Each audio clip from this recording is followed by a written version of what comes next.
عبداللہ ابن شوزب کی روایت سے ہے کہ لما قتل علی صار الحسن ابن علی فی اہل العراق و معاویہ فی اہل الشام. جب حضرت علی شہید ہوئے، حضرت حسن ابن علی عراق سے روانہ ہوئے، حضرت معاویہ اہل شام کے ساتھ روانہ ہوئے. فالتقوا، دونوں لشکر آمنے سامنے ہوئے. فکرہ الحسن القتال وبایع معاویہ علی ان یجعل العہد للحسن من بعدہ. امام حسن رضی اللہ تعالیٰ عنہ نے مسلمانوں کے درمیان جنگ کو ناپسند کیا. کیوں؟ میرے نبی پاک کی بشارت تھی کہ یہ میرا بیٹا سردار ہے، میری امت کے دو عظیم گروہوں میں صلح کرائے گا. اب یہاں حضرت امام حسن نے حضرت امیر معاویہ سے لڑائی نہ کی، جنگ نہ کی، قتال نہ کیا، مسلمانوں کا خون نہ بہنے دیا، سرداری کا ثبوت دیا، بڑائی کا ثبوت دیا، عظمت کا ثبوت دیا، اپنے نانا جان کی بشارت کو حق کر دکھایا اور مسلمانوں کے دو عظیم جماعتوں کے درمیان صلح عظیم کی بنیاد رکھی. اور کیا کہا؟ ان یجعل العہد للحسن من بعدہ، کہ اس شرط پہ انہوں نے حضرت معاویہ سے بیعت کی کہ وہ اپنے بعد عہد خلافت حضرت حسن ابن علی کے لیے مقرر کریں گے. یہ امام حسن کی شرط تھی بیعت کی اور صلح کی کہ امیر معاویہ رضی اللہ تعالیٰ عنہ کے بعد خلافت کہاں آئے گی؟ حضرت امام حسن ابن علی رضی اللہ تعالیٰ عنہ کے پاس. اس کے آگے ابن حجر کہتے ہیں، حافظ ابن حجر اسقلانی رحمۃ اللہ علیہ. اور میرے دوستو، یہ میں جو آپ کے ساتھ حوالہ نقل کر رہا ہوں، یہ کوئی ایسے بات نہیں ہے کہ وہ آج کل جیسے کسی نے کہا کہ بھئی حوالہ کدھر ہے، تو اس نے کہا جی کتاب الحوالہ میں پڑھا ہے. حوالہ کدھر ہے تو اس نے کہا جی ایٹو البحرین میں تلاش کر لیں. نہ کتاب لکھی گئی، نہ کہیں چھپی، نہ کسی کو معلوم. یہ معروف حوالے ہیں سارے، اور ان ائمہ کرام کے حوالے ہیں جن پہ کم از کم اہل السنہ میں کسی جگہ اختلاف نہیں ہے. حنفی ہوں، مالکی ہوں، شافعی ہوں، حنبلی ہوں، اثری ہوں، ظاہری ہوں، سلفی ہوں، بریلوی ہوں، دیوبندی ہوں، جتنے ہوں، وہ سب کے سب حافظ ابن حجر رحمۃ اللہ علیہ اور ان تمام مقتدر محدثین کے اوپر یقین رکھتے ہیں. اور یہ معروف کتابیں ہیں، کوئی بھی آدمی ان کو اٹھا کے دیکھ لے. حافظ ابن حجر رحمۃ اللہ تعالی علیہ کہتے ہیں، قال ابن بطال انہوں نے روایت کیا، سلم الحسن لمعاویہ الامر وبایعہ علی اقامت کتاب اللہ و سنت نبیہ. یہ اب بیعت کی دوسری شرط بیان ہو رہی ہے. بیعت کی پہلی شرط یہ بیان ہوئی کہ امام حسن رضی اللہ تعالیٰ عنہ خلیفہ بنیں گے. اب بیعت کی دوسری ایک شرط یہ بیان ہوئی کہ جو نظام حضرت امیر معاویہ قائم کریں گے وہ اللہ کی کتاب اور رسول صلی اللہ علیہ وآلہ وسلم کی سنت مبارکہ کے اوپر قائم ہوگا. اس کے بعد آئیں شیخ الاسلام حافظ ابن حجر ہیتمی رحمۃ اللہ تعالی علیہ. آپ نے الصواعق المحرقہ میں اس میں یہ لکھا، جب صلح ہوئی ہے حضرت امیر معاویہ رضی اللہ تعالیٰ عنہ اور حضرت امام حسن المجتبی رضی اللہ تعالیٰ عنہ کے مابین، طویل بات ہے، اور یہ شرائط دیگر بھی کئی لوگوں نے لکھی ہیں. ابن عساکر نے لکھی ہیں، البدایہ والنہایہ میں امام ابن کثیر نے لکھی ہیں، طبری نے لکھی ہیں، ابن اسیر نے لکھی ہیں، اور تقریباً اس موضوع کے متعلقہ جتنی کتب ہیں بالفاظ مختلفہ ان شرائط بیعت اور ان شرائط صلح کا ذکر کیا گیا. ان میں جو حوالہ عرض کر رہا ہوں یہ شیخ الاسلام امام ابن حجر ہیتمی رحمۃ اللہ تعالی علیہ کا ہے، الصواعق المحرقہ میں. ولما تصالحا كتب به الحسن كتابا لمعاویہ سورته. جب دونوں میں صلح ہو گئی تو امام حسن رضی اللہ تعالیٰ عنہ نے حضرت امیر معاویہ رضی اللہ تعالیٰ عنہ کے لیے یہ تحریر لکھی، بسم اللہ الرحمن الرحیم. هذا ما صالح عليه الحسن بن علي رضی اللہ عنہما ومعاویہ بن ابی سفیان رضی اللہ عنہما.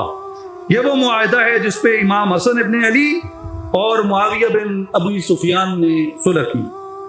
صالحہ علی ان یسلم الیہ ولایت المسلمین. اس شرط پر دو مسلمانوں کی حکومت ان کے سپرد کریں، اس شرط پر کہ وہ مسلمانوں کی حکومت ان کے سپرد کریں. الا ان يعمل فيهم بكتاب الله وسنت رسول الله وسیرت الخلفاء الراشدین المہدیین. کہ جو نظام قائم ہوگا وہ اللہ کی کتاب، رسول صلی اللہ علیہ وسلم کی سنت اور خلفائے راشدین کی سیرت پہ قائم ہوگا۔ وَلَيْسَ لِمُعَاوِيَةَ بْنِ أَبِي سُفْيَانَ أَن يَعْهَدَ إِلَىٰ أَحَدٍ مِّن بَعْدِهِ عَهْدًا، اور حضرت امیر معاویہ رضی اللہ تعالیٰ عنہ کے لیے یہ جائز نہ ہوگا کہ وہ اپنے بعد کسی کو خلافت کی وصیت کریں۔ بات سمجھ رہے ہیں؟ یہ صلح نامہ کی شرائط ہیں جو امام حسن رضی اللہ تعالیٰ عنہ نے پیش کی حضرت امیر معاویہ کے سامنے، جس پہ صلح ہوئی کہ جو حضرت امیر معاویہ رضی اللہ تعالیٰ عنہ نظام قائم کریں گے اللہ کی کتاب پہ قائم ہوگا، نبی کی سنت پہ قائم ہوگا، خلفائے راشدین کی سیرت پہ قائم ہوگا، اور حضرت معاویہ کے لیے جائز نہ ہوگا کہ وہ اپنے بعد کسی کے لیے وصیت کریں خلافت کی۔ بَلْ يَكُونُ الْأَمْرُ مِنْ بَعْدِهِ شُورَى بَيْنَ الْمُسْلِمِينَ، بلکہ ان کے بعد جو خلافت کا فیصلہ ہوگا، امارت کا فیصلہ ہوگا، مسلمانوں کی شورا طے کرے گی، مسلمانوں کی شورا طے کرے گی، جیسا کہ حضرت عمر فاروق رضی اللہ تعالیٰ عنہ کے وصال مبارک کے موقع پہ حضرت عثمان رضی اللہ تعالیٰ عنہ کے لیے شورا نے طے کیا، جیسا کہ حضرت سیدنا فاروق اعظم رضی اللہ تعالیٰ عنہ کی خلافت کے اعلان کے لیے حضرت ابوبکر صدیق رضی اللہ تعالیٰ عنہ نے شورا سے مشورہ کیا، اور جیسا کہ حضرت سیدنا ابوبکر صدیق رضی اللہ تعالیٰ عنہ کی خلافت کے انعقاد کے لیے امت نے مشورہ کیا، امت نے اجماع کیا اس بات پہ، اسی طرح جب حضرت معاویہ رضی اللہ تعالیٰ عنہ کا وقت وصال ہوگا، یہ کوئی حادثہ پیش آئے گا، یہ اپنے بعد کسی کے لیے وصیت نہیں کریں گے، امت اپنی شرائیت کے ساتھ انتخاب کرے گی۔ اور پھر آگے ہے کہ یہ کہ لوگ جہاں بھی ہوں، شام میں، عراق میں، حجاز میں، یمن میں، وہ امن کے ساتھ رہیں گے، اور حضرت علی رضی اللہ تعالیٰ عنہ کے جتنے پیروکار ہیں ان کے ساتھ حسن سلوک کیا جائے گا، ان کی جان، مال، عورتوں، بچوں کو امن دیا جائے گا۔ اور وعلی معاویہ ابن ابی سفیان بذالک عہد اللہ ومیثاقہ، حضرت معاویہ بن ابی سفیان پر اللہ کا عہد اور اس کا میثاق ہوگا۔ اب میرے بھائی اور بزرگوں، یہ بیان کر کے اور یہ جو پچھلی حدیث حضرت امام حسن والی گزری، اس حدیث مبارک کو بیان کر کے اور اس پہ ابن بطال اور دیگر لوگوں کے تبصرے کو بیان کرنے کے بعد حافظ ابن حجر اسقلانی لکھتے ہیں کہ وَفِي هَذِهِ الْقِصَّةِ مِنَ الْفَوَائِدِ عَلَمٌ مِّنْ أَعْلَامِ النُّبُوَّةِ، اس واقعے میں بہت سی نشانیاں ہیں، اور ان میں ایک عظیم نشانی حضور علیہ الصلوۃ والسلام کی اعلام نبوت کی ہے، حضور کی نبوت کی نشانیوں کی ہے، کیونکہ حضور نے جو بشارت دی تھی وہ اسی طرح برحق ثابت ہوئی کہ حضرت امام حسن رضی اللہ تعالیٰ عنہ نے تخت و تاج کو ٹھوکر ماری اور امت کے خون کو بچا لیا۔